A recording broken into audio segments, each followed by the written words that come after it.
Helmut Marko is not one to put his money where his mouth is. That is common knowledge. Equally known is the fact that the Austrian has a very high opinion of Max Verstappen.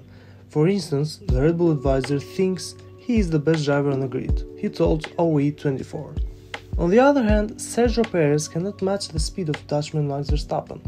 The Mexican started the season strongly, scoring 2 victories, but has not seemed the same since the Miami Grand Prix. The gap between the two Red Bull drivers is already 69 points after 8 races by now. Helmut Marko does know why the gap is so big between his drivers. He attributes it to the two-time world champion's talent, because Max is Max. According to the Austrian, there are few drivers who could make things difficult for Verstappen. He does not get beyond 2 names, Fernando Alonso and Lewis Hamilton. At best, they can keep up with him. The 3 of them are simply the best, but even among those 3, Max stands out. Lewis Hamilton appears soon to be committing his future longer to Mercedes, where Fernando Alonso has a happy marriage with Aston Martin. So for now, Verstappen seems to have to make do with Sergio Perez as his teammate.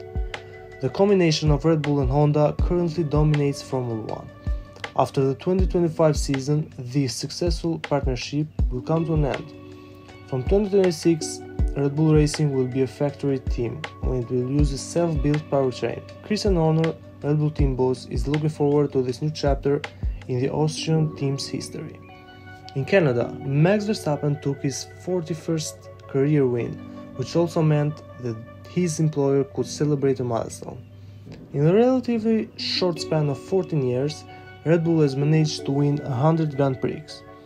Horner looks back at that period at motorsport.com and then realizes how clever Red Bull achievement is.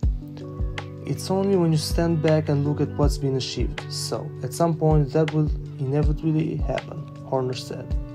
According to the team boss, Red Bull is still one of the newcomers to Formula 1, which teams like Ferrari, McLaren and Williams have been in the class much longer.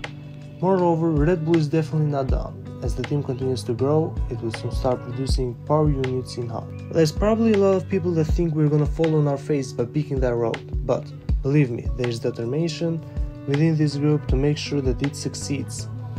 Red Bull has now expanded its factory in Milton Keynes to include a facility to manufacture its own engines.